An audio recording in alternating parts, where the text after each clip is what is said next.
de cura interior. Então, nós estamos chegando ao término do nosso estudo sobre cura interior e nós queremos, nessa noite, abordar os aspectos finais, fazer o fechamento sobre aquilo que nós temos falado sobre cura interior, abrindo espaço também para que a gente possa conversar e falarmos um pouco das nossas experiências, daquilo que a gente tem para sempre comungado um com o outro para edificar a vida um do outro. Nós falamos na semana passada a questão da alma, falando sobre como é necessário, como é importante nós entendermos que a alma ela não é inocente em relação àquilo que acontece com ela. Nós temos uma participação, nós temos como se diz, uma ação viva e efetiva naquilo que causa dor e marca as nossas vidas. E nós paramos exatamente falando sobre a questão de que orações de renúncia, psicoterapias, nada disso pode resgatar uma alma. E nós queremos aqui rever os versículos que nós encerramos na semana passada para a gente dar sequência daqui. Como que uma alma ela é resgatada? No Salmo 34, versículo 22, diz assim: o Senhor resgata a alma dos seus servos, e dos que nele confiam, nenhum será condenado. E no Salmo 69, 18, diz: aproxima-te da minha alma e redime-a, resgata-me por causa dos meus inimigos. Então, nós falamos exatamente isso, que não há nenhuma possibilidade de nós relacionarmos os verbos redimir e resgatar com a psicoterapia, Muito pelo contrário. Redimir e resgatar, eles se referem exclusivamente à obra redentora de Jesus Cristo na cruz, onde ele resgatou a alma. A nossa alma foi resgatada na cruz do Calvário, Do quê? Do poder da morte. A morte tinha domínio sobre a nossa alma, mas a nossa alma agora, ela venceu do poder da morte. Salmo 49, 15 diz assim: mas Deus redimirá a minha alma da sepultura e me levará para si. Olha só, Salmo 49, 15. A alma também foi resgatada na cruz da opressão e da violência. Salmo 72, 13, 14. Diz assim: ele se compadece dos fracos e dos pobres e os salva da morte. Ele os resgata da opressão e da violência, pois aos seus olhos a alma deles é preciosa. Pois aos seus olhos a alma deles é preciosa. Então, nós podemos ver que a alma ela é resgatada de todo o mal que há e acontece nela através da obra redentora de Cristo Jesus. Então, como é que esse resgate se dá? Primeiro, a nossa alma ela é resgatada pela conversão. Pela conversão. Uma das ênfases da cura inferior, se vê que é inferior mesmo, Uma das ênfases da cura interior é que a alma do pecador ela é libertada pela oração, pela qual a pessoa renuncia às forças negativas que Satanás enviou contra elas. Olha, gente, é muita pretensão, não é não? As forças que Satanás enviou sobre as nossas vidas negativas, eu as rejeito através da oração. Gente, a Bíblia não ensina que nós devemos renunciar aos males que vêm de fora. Onde é que foi que Jesus falou que a gente deve renunciar àquilo que vem de fora para dentro, para cima de nós? Muito pelo contrário, ele fala que o grande problema é o pecado que está onde? Dentro do homem. O que contamina não é o que entra, mas sim o que sai. Olha que interessante. O problema do pecado, amados, não é aquilo que vem sobre mim, mas é aquilo que eu tenho dentro de mim que precisa ser tratado, que precisa ser renunciado. O que me impede de obedecer a Deus não são as as influências do mundo sobre mim, mas é o pecado que está em mim que me impede de ser obediente ao Senhor, ou seja, de fazer a vontade de Deus. E se nós não estivermos dispostos a rejeitar essa ação do pecado, irmãos, nós não seremos libertos. E o interessante é que quando nós pensamos em cura interior, da forma como nós estamos falando aqui, como um subproduto da teologia da prosperidade, que é aquela coisa do que eu vou renunciando, eu vou renunciando, eu vou renunciando, eu vou renunciando, eu vou renunciando, para então eu chegar a um patamar de vitória sobre os problemas e traumas e lutas que eu tenho. A grande questão está no seguinte, é como nós falamos, as dificuldades, as lutas e os traumas, eles nunca vão cessar de chegar até nós. Nós sempre vamos ter embates, sempre vamos ter dificuldades, sempre vamos sofrer. Jesus falou, no mundo tereis aflições. Então, em que momento nós vamos ser libertos? Aí Jesus ele coloca e ele fala o seguinte, que essa renúncia não é algo que deve ser feita depois do crente por muito tempo, através do tempo. Muito tempo eu vou rejeitando. Não, ele tem que ser feita, essa rejeição tem que ser feita de maneira radical, quando a gente se converte. Olha o que Jesus diz em Lucas, capítulo 14, versículo 33. Assim, pois, todo aquele que dentre vós não renuncia a tudo quanto tem, não pode ser meu discípulo. Eu quero abreviar, eu quero aqui sublinhar, né, destacar tudo quanto tem. Seja, amados, eu tenho que abrir mão de tudo o que eu tenho, tudo quanto tem. Se nós não renunciamos a tudo quanto temos, nós não seremos discípulos de Cristo. Ou seja, seguir a Jesus Cristo é renunciar àquilo que eu tenho de errado na minha vida. Isso não quer dizer, irmãos, é claro, quando a gente fala que eu estou renunciando àquilo que eu tenho de erro na minha vida, isso não quer dizer que eu não estou mais sujeito ao pecado, que eu não esteja mais sujeito a pecar, não é nada disso. Mas eu tenho que crer que o perdão de Cristo para a minha vida é um perdão total. É um perdão total. É um perdão que me alcança e me livra do peso do pecado. Vocês lembram que o Samuel falou aqui sobre, na semana passada, falou sobre o livro O Peregrino? Irmãos, esse livro vale a pena ser lido, viu? Ele é, né, historicamente falando, o segundo livro mais lido do mundo depois da Bíblia. E realmente é uma história, tem até o filme, tá? Tem o desenho, olha, tem o Peregrino em livro, tem o Peregrino ilustrado, fizeram até a Peregrina agora, fizeram uma versão feminina. Tem o desenho do Peregrino, tem o filme O Peregrino. Vale a pena, amados, a gente ler esse livro, né? Por quê? Porque você descobre que você não precisa ficar carregando o fardo. Esse fardo pode ficar na cruz.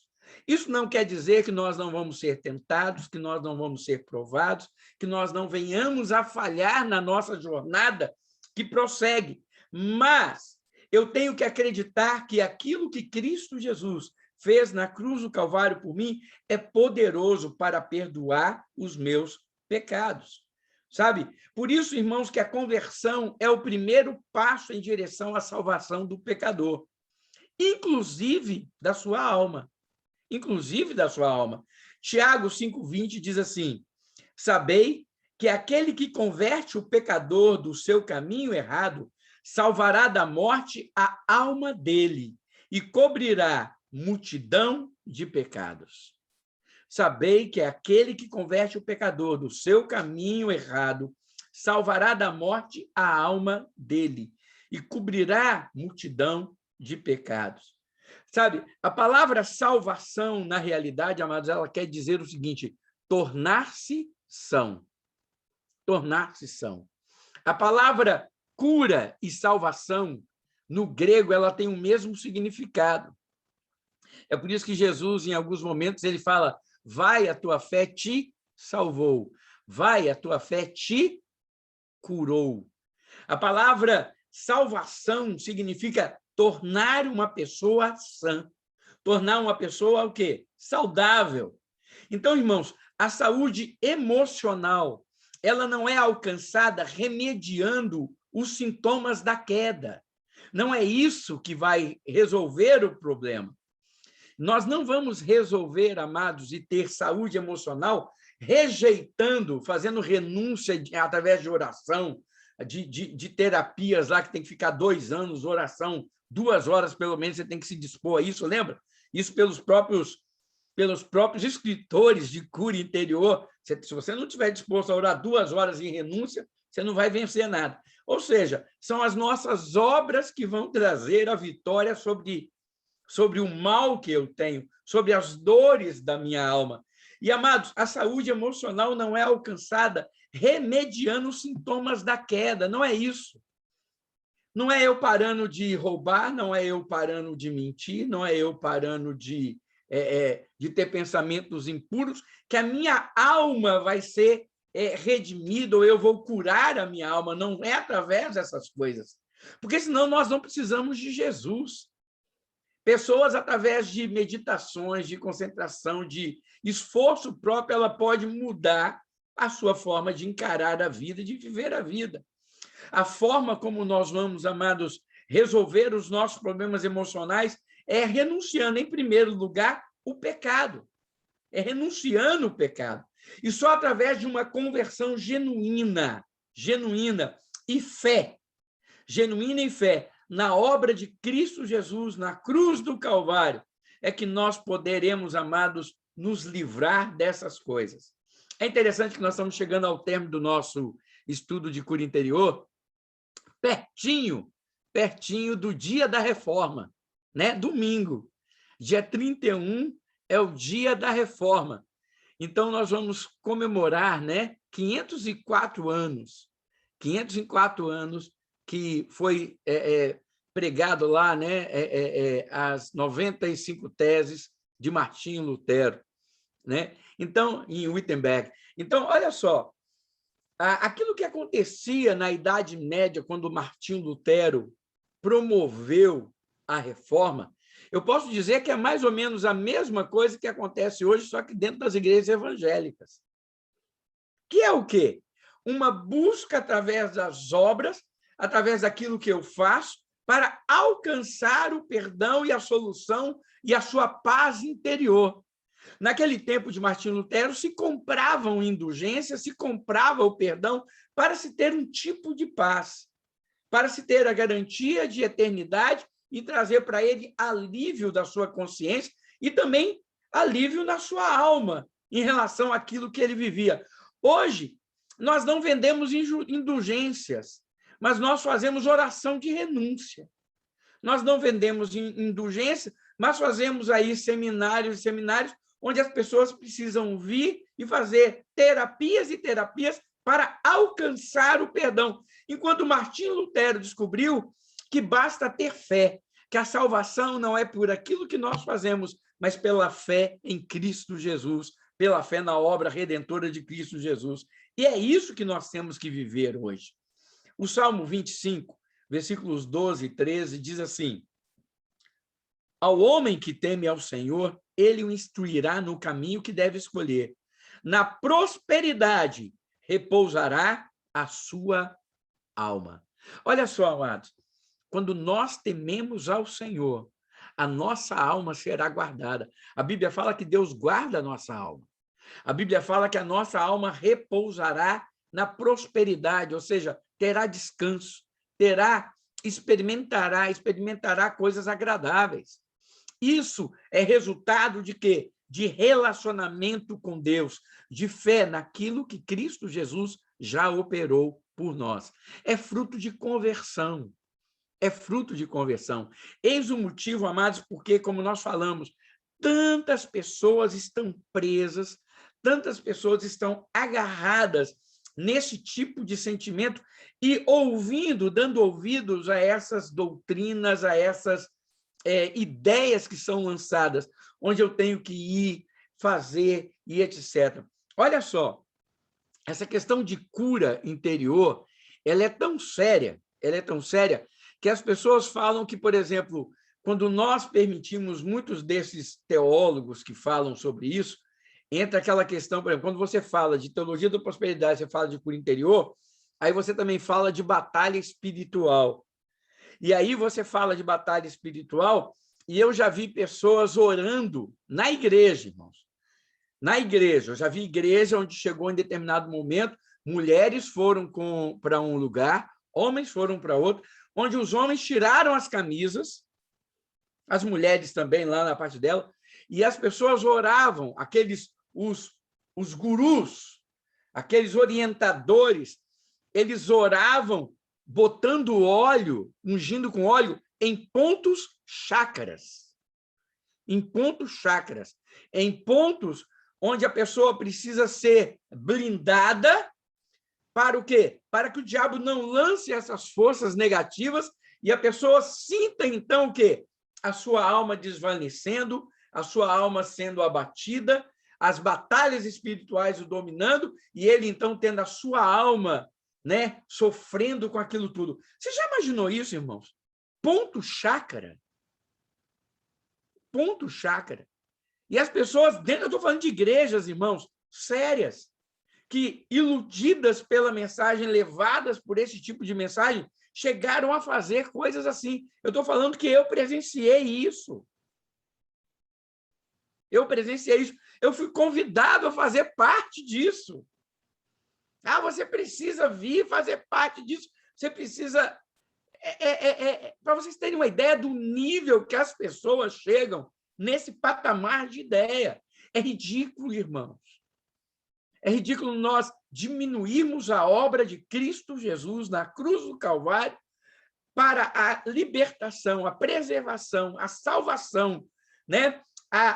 O sarar e o curar a nossa alma baseado em homens e naquilo que homens podem fazer. Então, isso é muito sério. Então, não confie nisso. Outra coisa, outra forma pela qual a nossa alma é resgatada, além da conversão, e nós sabemos que a conversão ela é resultado da fé que é operada em nós através do conhecimento da palavra. Então, irmãos, uma coisa que nós precisamos ter para termos a nossa alma sarada, nós vamos ter a nossa alma redimida, transformada, é o quê? Pela palavra de Deus. Pela palavra de Deus. Sabe, irmãos, duas coisas que acontecem, que eu quero falar assim, de uma forma bem clara, que acontecem com aquele que lê a Bíblia. Quem lê a Bíblia não vai ser enganado por qualquer vento de doutrina. Quando nós lemos a Bíblia, nós não vamos ser enganados por qualquer vento de doutrina. Não seremos iludidos por esse tipo de mensagem, por esse tipo de coisa. E outra, quando nós lemos a Bíblia, amados, nós vamos ver que a nossa alma se torna uma alma sadia. Uma alma sadia. Por isso que Paulo recomenda, olha, tudo que é bom, se algum louvor há, se alguma virtude existe, né? Seja isso que ocupe o vosso pensamento. Quando nós nos enchemos da palavra de Deus, a nossa alma se torna uma alma sadia. Amados, a palavra de Deus é força eficaz, que muda as nossas atitudes. E não vos conformeis com este século, mas transformai-vos pela renovação da vossa mente. Amados, quando eu mudo a minha mentalidade, a minha alma ela se beneficia, ela é beneficiada com as mudanças que ocorrem decorrentes das minhas atitudes, da minha mudança mental. Por quê? Porque eu agora encaro a vida de outra forma. Eu olho para a vida de outra maneira. Eu não vou ter medo de enfrentar as dificuldades. Eu não vou ter problemas em enfrentar a doença, mas eu vou saber que Cristo está comigo no meio da doença. Eu não vou ter problema em ser uma pessoa que a doença vai estar em mim, porque eu sei que mesmo a doença estando em mim, Cristo me fortalece, porque eu sei que Ele não deixa vir sobre mim nada que eu não possa suportar, por mais pesado que eu julgue ser. Então, quando nós mudamos a nossa mente, quando nós nos voltamos para a palavra, amados, isso acontece. A Bíblia diz em Tiago 1:21, diz assim, portanto, livrem-se de toda impureza moral e da maldade que prevalece, e aceite humildemente a palavra implantada em vós, a qual é poderosa para salvá-los. Amados, a alma é salva pela palavra. A palavra de Deus salva a nossa alma. A alma recebe vida quando o pecador inclina os seus ouvidos a Deus. Isaías 55:3 diz assim: deem ouvidos e venham a mim. Ouçam-me para que a sua alma viva. Farei uma aliança eterna com vocês, minha fidelidade prometida a Davi. A alma está destruída, a alma está incompleta, a alma está sofrendo pelos pecados, pela culpa que tem, por tudo aquilo que enfrentou. Olha o que o Salmo 19:7 diz: a lei do Senhor é perfeita e revigora a alma. Existe uma versão que diz: e restaura a alma. Os testemunhos do Senhor são dignos de confiança e tornam sábios os inexperientes. Irmãos, a lei do Senhor é perfeita e restaura a alma. Quando nós nos voltamos para a palavra de Deus, a nossa alma é restaurada.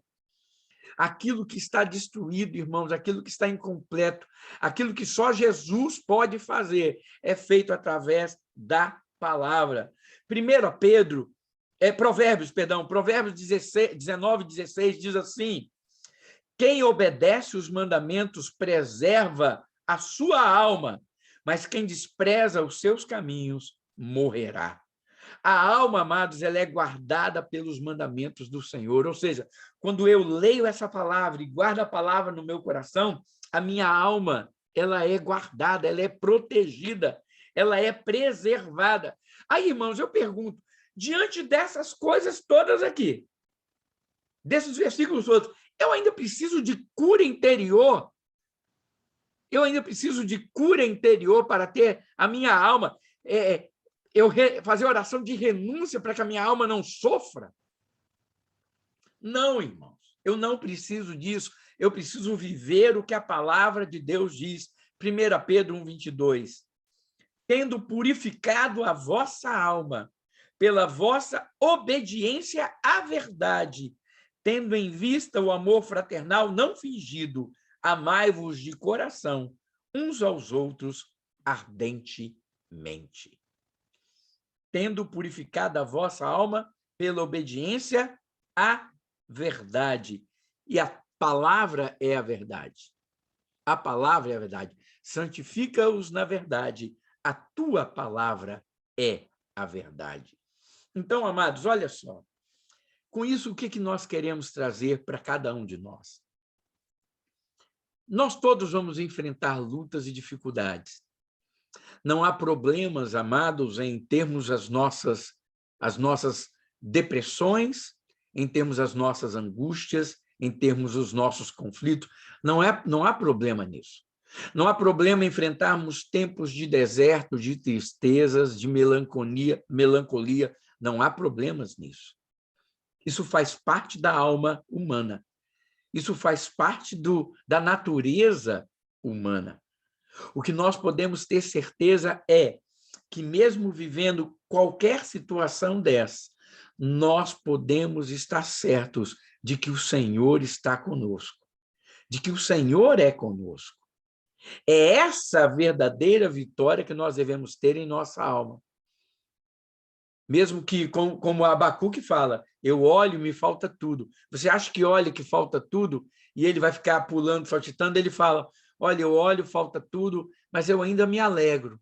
Ele alegra onde? Não é no seu corpo físico, não é pulando porque não tem o que comer. Isso não é normal. Ele fala, eu me alegro no Deus da minha salvação. Ele tem algo dentro dele que preserva e que diz a ele que ele pode confiar e descansar, porque Deus é aquele que vai cuidar dele sempre. Então, irmãos, eu torno a dizer, não há problema nenhum em consultarmos um psicólogo, em se, estando necessariamente doente, irmos a um psiquiatra, tomarmos medicamentos, não há nenhuma dificuldade, não há nenhum pecado em sermos acompanhados nisso, quando necessário, quando enfermos estivermos. Porque a depressão é uma doença.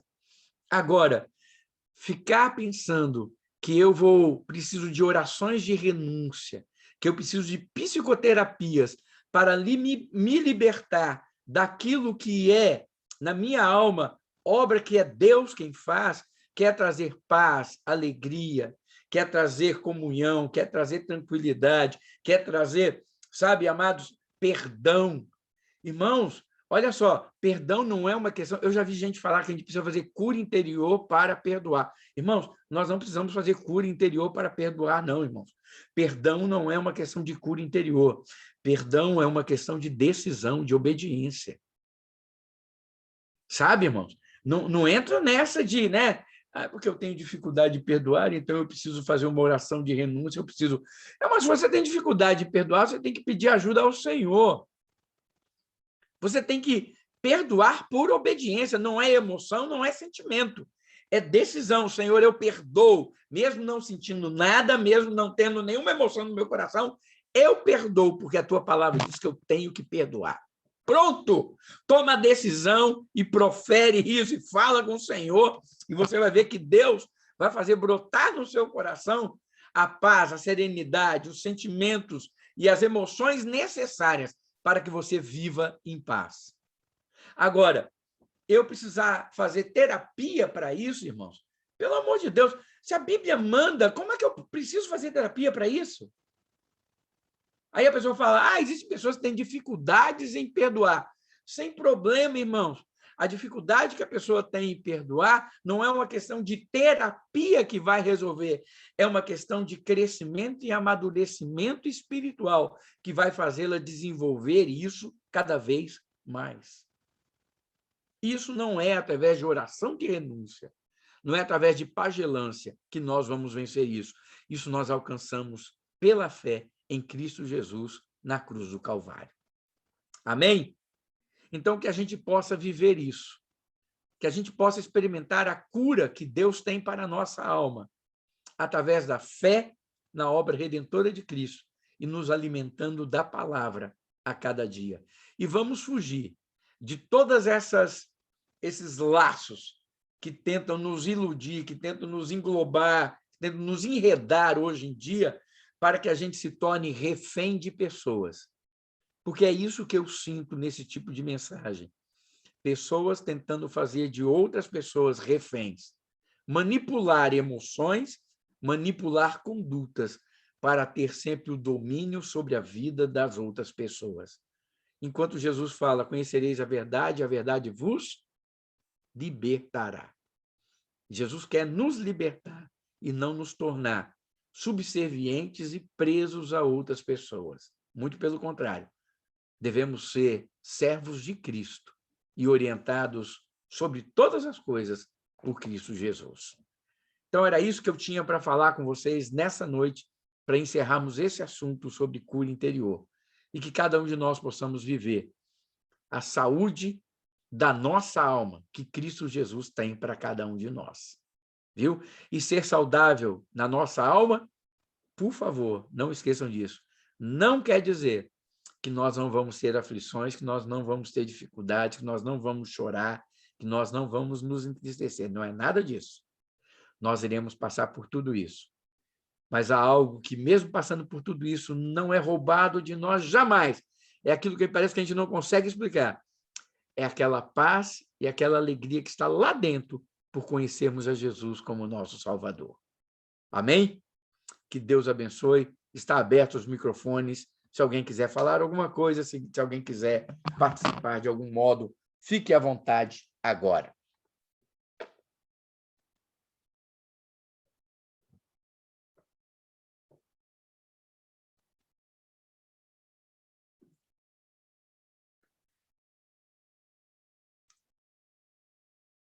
Alguém quer falar alguma coisa? Marcelo. Bom, já que ninguém quer falar nada, né? Fale, Marcelo. Eu não sei se eu comentei já, mas naquele período que eu estava sentindo muitas dores, né?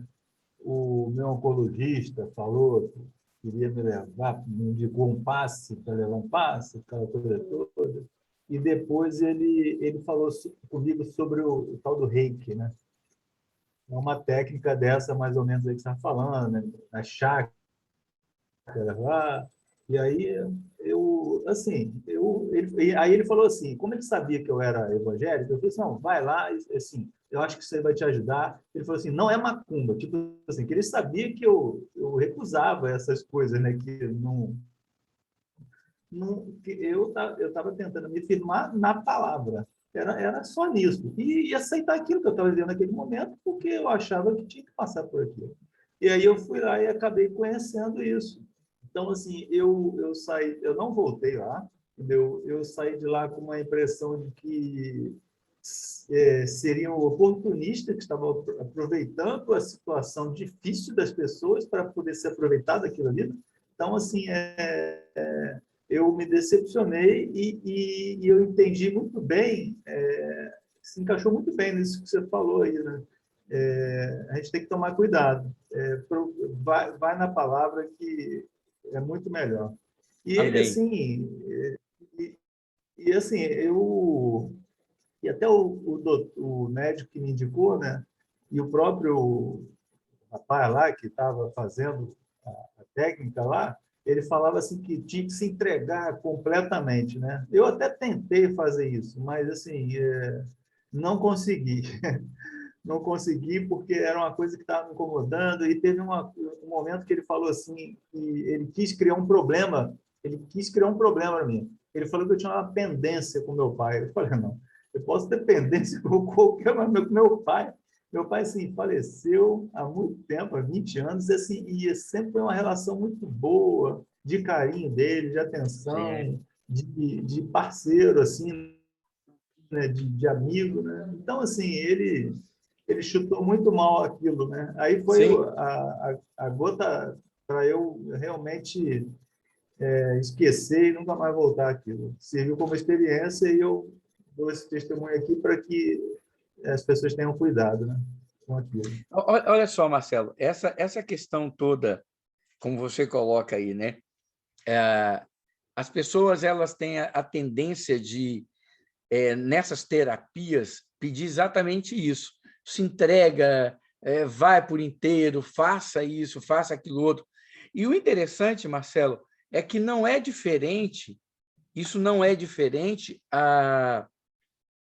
nesses métodos e nesse meio também evangélico hoje, onde as pessoas pedem para você simplesmente entregar tudo, renunciar tudo, sabe? Você vai, faz e etc, etc.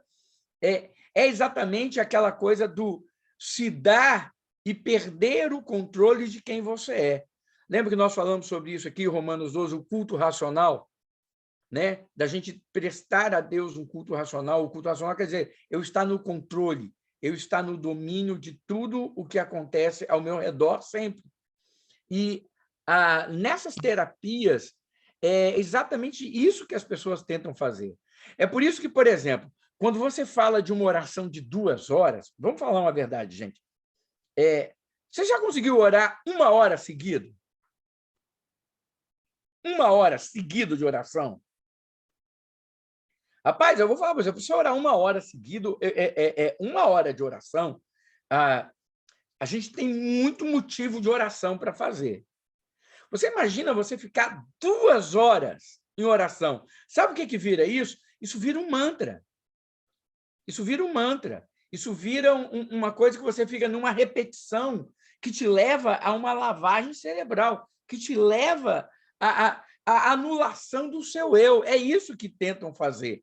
Tanto nessa ideia, se entrega, vai. Para quê? Para a manipulação psicológica, para que as pessoas, na verdade, manipulem as emoções e façam com que as pessoas se sintam bem emocionalmente naquele momento, porque né, agora foi bom, foi interessante.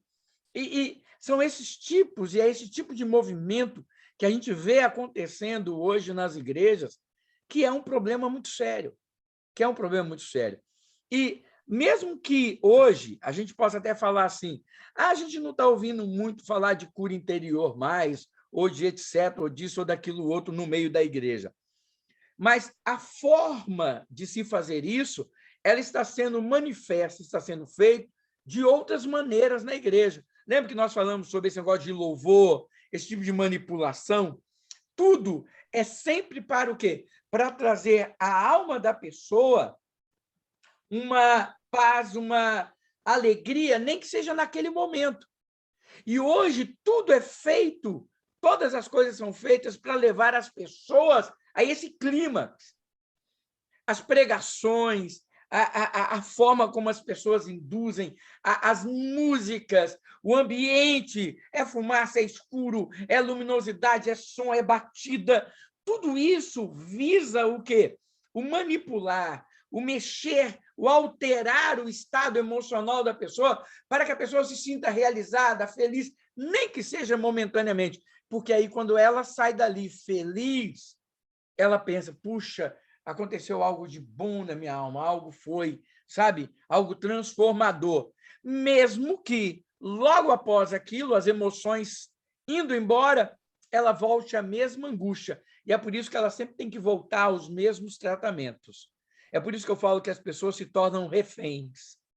Elas vão e voltam, mas elas não voltam porque elas estão livres, porque elas estão crescendo espiritualmente. Elas voltam porque elas continuam dependentes emocionalmente, dependente da ajuda, dependente das pessoas. E é por isso que hoje nós não temos ovelhas, nós temos públicos, nós temos pacientes. Nós temos pacientes, pessoas que retornam, mas elas não retornam para cultuar, elas retornam porque é necessário receber, é necessário ter, necessário né, estar ali sendo tratadas para poder... E é isso que faz. Então, você fica manipulando. Aí, por isso que nas igrejas, eu chamo igreja de movimento, quando uma ideia vai passando, vai entrando outra, você precisa o quê? Criar novas formas, novos métodos, novas ideologias, novas ideias, para que as pessoas continuem vindo na igreja. E aí vai essa coisa sem fim. É um problema muito sério, muito sério. E isso que você viu de passe fora de um ambiente, né? Você falou assim, o cara falou, não é macumba e tudo. Eu fico muito mais preocupado, sabe, Marcelo, quando a gente vê passe dentro da igreja. E hoje nós temos passes dentro da igreja. Nós temos passes, nós temos descarrego dentro da igreja. Então, nós temos hipnose dentro da igreja. Nós temos esses problemas todos acontecendo dentro da igreja. O lugar onde o evangelho tinha que ser pregado, o que nós temos é isso. Fala, Hudson. Você está falando disso, eu estou lembrando de uma passagem que aconteceu com meu cunhado, alguns anos atrás, quando ele estava começando a conhecer o evangelho. Aí ele passou num determinado lugar aqui perto de casa e ele viu, estava um boom dessa igreja que vocês vão saber quem é, só quando eu descrever aqui. Aí tinha um monte de gente de branco, assim, todo mundo de branco e tal, e essa oração de descarrego que você acabou de dizer agora. Aí ele virou, depois conversou com o inglês, que ele já tinha ido antes em reuniões de espiritismo, e ele falou assim, olha, se eu não tivesse visto a placa, eu nunca ia saber que era uma igreja. E se eu olhasse a maneira da reunião, eu ia dizer que era a reunião que eu tinha ido um tempo antes lá do... E aí eu lembrei se eu não me engano, Gálatas, pastor, você me corrija se eu estiver errado, que é a pregação de um outro evangelho, né? Esse cura interior, teologia da prosperidade, teologia do coach e outras coisas aí é um outro evangelho, não é o evangelho de Jesus. Não é? Se mesmo que vier um anjo do céu pregando outro evangelho que não seja esse, seja anátema. Amados, nós não precisamos nem de um anjo vindo do céu. O homem farrapado aí faz alguma coisa, o pessoal está acreditando. Imagina se viesse um anjo mesmo, hein? Paulo fala que se viesse um anjo pregando outro evangelho, tinha que ser anátema. Não precisa, mas precisa um homem com boa eloquência, com um bom poder de convencimento, leva as pessoas a isso. Imagina, então, se aparecesse algo sobrenatural, hein? Pode falar, Hudson. Eu lembrei de uma coisa que eu tenho pensado muito aqui com minha esposa, com a igreja, que é o anticristo, né? A gente se engana tão fácil, pastor. Quando o anticristo for revelado, o que vai ser? Você vê, né? Por isso que fala que orar e vigiar, irmãos. Nós temos que vigiar. E o que vai nos trazer, irmãos, como se diz, o antídoto para essas coisas todas? O que vai nos trazer a vitória sobre essas coisas? É conhecimento da palavra, irmãos. É conhecimento da palavra. É estarmos cheios da palavra de Deus. É nos enchermos da palavra. É vivermos essa palavra. É buscarmos essa palavra. Então, nós precisamos disso todos os dias. É isso que vai nos trazer força para resistirmos, forças para vencermos essas coisas. Entendeu? Então, se nós não buscarmos o Senhor nesse sentido, não tem jeito. Esse é o problema. Amém? Mais alguém quer falar alguma coisa? Muito bem. Nós vamos estar orando, então, nesse instante. Deixa eu falar aqui para vocês. Então, nós vamos agora... vai acabar aqui a gravação, né? Vai encerrar, Rodolfo?